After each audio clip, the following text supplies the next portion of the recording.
Welcome to week 5 of Explore the Bible, and Merry Christmas. It's coming soon. Well, I guess it depends on when you're watching the video, but I hope you're going to have a great Christmas. I know we have, and we're going to have a great time here in Exodus 14, which we had our Christmas lesson last week, right? But this one has some things about it that I think really fit as we're in the middle of the Christmas season. So I think you're going to enjoy this passage out of Exodus 14. But before we look at that, if you have not already, hit the subscribe button. We added 500 subscribers this year. We want to do that again and more this next year. But you hit the subscribe button, hit the thumbs up button, the like button. Appreciate it if you'll do that. If you've got a comment or a question, or you just want to say Merry Christmas, put that in, or tell us where you're watching from. And then if you want to share the video, what a great Christmas gift to share the video with somebody else. All right. Okay, we're going to look at Exodus chapter 14. Now, what do I say every time? Read the whole passage, right? Before and after. It's really important. And especially here. In fact, we're going to start before. Not even included in what you have in your lesson. The Israelites are on their way out of Egypt, right? Pharaoh has said, get out of here. They've had the plague of their firstborn. He said, you can go. And then he changes his mind. The Lord hardens his heart. Pharaoh begins to pursue the Israelites. And his army's going after them. And the Israelites get panicked. They're scared. They tell Moses, look, you just brought us out here in the wilderness to kill us. Is that what the deal is? And it's something they say often in the book of Exodus. We'll see it several times. But they're saying it, and then here's what Moses says to them in response. But Moses said to the people, don't be afraid. Stand firm and see the Lord's salvation that he will accomplish for you today. For the Egyptians you see today, you will never see again. The Lord will fight for you, and you must be quiet. Okay. So Moses responds to them, and I know it's not in the lesson, but dadgum, this is a good verse, right? Good passage. First, don't be afraid. Stand firm and see.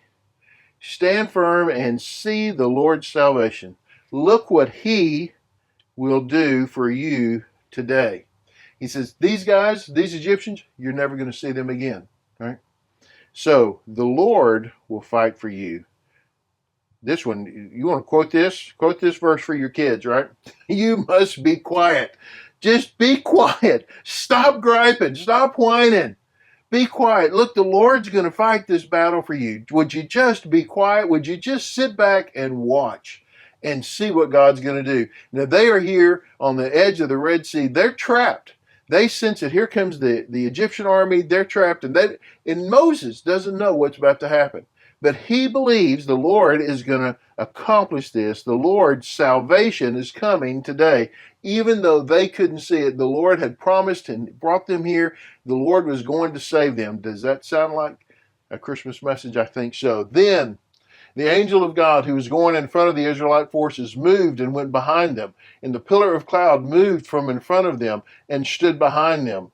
And it came between the Egyptian and the Israelite forces. And there was cloud and darkness that lit up the night, and neither group came near the other all night long. They spent the night here with this cloud and the pillar, right? The angel. Let's just say this. It's the angel. The angel of God is protecting them, right? The pillar of cloud that is there is protecting them. The angel. Go back. See the Lord's salvation. See the Lord's salvation. Look what God is doing. God has protected them, right? Between them. And I want you to see this other deal. All night long. They're in darkness, and they're sleeping because the Lord, the angel of God, the Lord is protecting them. And they're in a place there that should be great danger. And they are sleeping because the Lord is protecting them. And then Moses stretched out his hand over the sea. And the Lord drove the sea back with a powerful east wind all that night and turned the sea into dry land. So the waters were divided. And the Israelites went through the sea on dry ground with the waters like a wall to them on their right and their left. Okay, we're at the splitting of the Red Sea, right? I always think of, go back to watch The Prince of Egypt. I always thought that was just a great, it's animated, but a great depiction of what happens there, who knows what it was like in real life? Can you imagine? I cannot imagine. But I want you to see something that's happened, okay? The east wind, the Lord brings this east wind that blows all night long. The Lord drove the sea back all night. Now this is while they are sleeping and resting. The Lord is protecting them. While they're at rest, the Lord is at work. There's something to think about, right? While they're at rest, the Lord is at work. That's always true. The Lord's always at work. Now, the Red Sea, thousands of miles long, but the guess here is, I mean, it's on a river, right? But the guess, or the estimates are, this Red Sea, the average width is 180 miles. It's not so shallow that you could wade through it. We know that. But it's not so narrow that you could swim across it. Hey, I just wanted to break in real quick. I've been thinking about this one all night long and thought I ought to insert this right in the middle of this video. And we talk about this crossing of the Red Sea. The truth is, we don't know where they crossed. We don't know exactly how far it was. We know that could have been here or here, either one, the Gulf of Aqaba here. There's kind of there's lack of understanding, lack of knowledge about exact city names, places, because there's multiple place names, and so they're not exactly sure, was it here or here? What we do know is it was a long way across the Red Sea, wherever it was, because it was far enough for the entire army to be in the middle of it and then drown. And obviously plenty deep for that to happen in either one of these places. So I just wanted to kind of give you that correction or that clarification before we went any farther. All right, we'll get you back to the video now. The Lord drives the sea back, and they walk across on dry land, which is important when you got, wagons and all that, to be on dry land. People walking. We've probably all been in the water, the lake or whatever, where the ground was soft and mushy and all of that, and how hard that would be. But he made it dry land, right? And the Israelites went through the sea on dry ground. They woke up the next morning, and there's their path. It's crazy, right? The Egyptians set out in pursuit, all Pharaoh's horses, his chariots, and his horsemen, and went into the sea after them. Can you imagine what that was like, right? Convincing. Well, I guess we're going in too. They're in there. Let's go in too, right? Now, what has obviously happened here is the angel, the pillar has moved, so now they can see and they can go forward, right? It wasn't enough. They see that, and it wasn't enough to deter them. Their anger, their hatred, whatever it was, their revenge, they're going after them. And during the morning watch, the Lord looked down at the Egyptian forces from the pillar of fire and cloud and threw the Egyptian forces into confusion. He caused their chariot wheels to swerve and made them drive with difficulty. Let's get away from Israel, the Egyptians said, because the Lord is fighting for them against Egypt. They start to swerve, and they get scared, and they say, the Lord is fighting for them. Yahweh, that capital L, capital O, capital R, capital D. Yahweh. They say Yahweh's fighting. They know the name of the Israelite God. They know the name.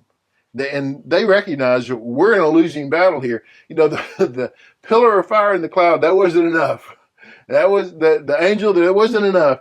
But now we see we don't have a chance. We're going to lose this battle. And they're in the middle of the sea when this happens, when this revelation comes to them.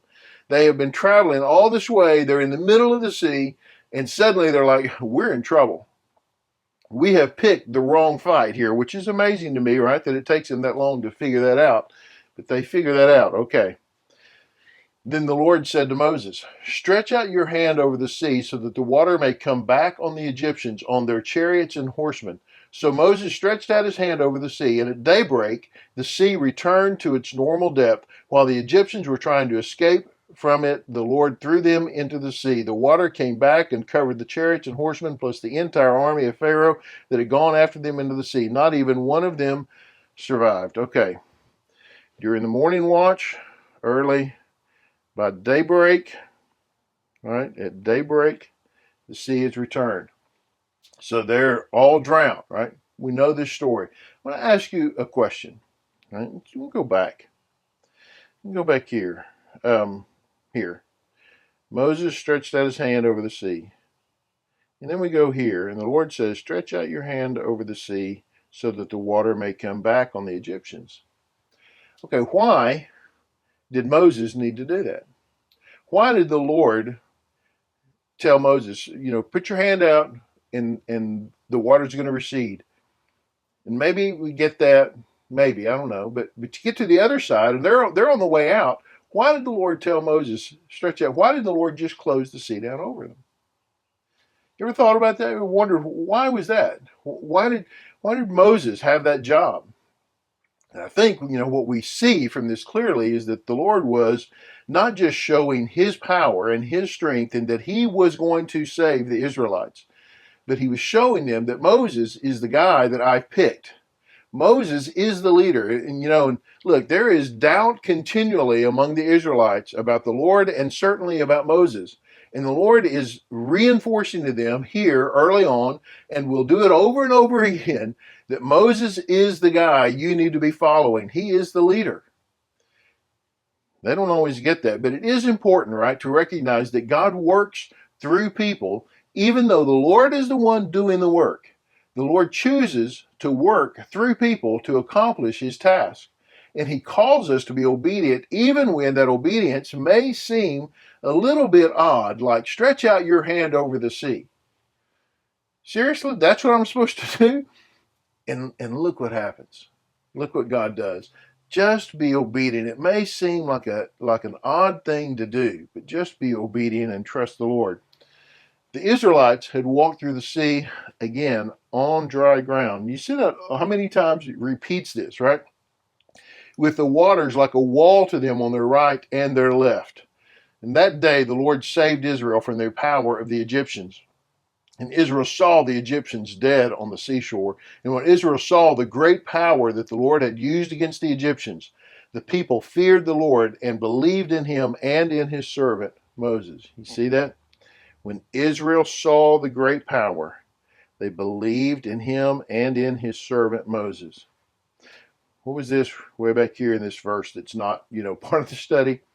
You will see the Lord's salvation. He will accomplish this for you today. The Lord will fight to you. You must be quiet. Just be quiet. Sit back and watch. See what God's going to do. God does this. They walk through on dry ground. They see the Egyptians dead on the seashore, floating up. They're dead, right? This is the seminal event for Israel.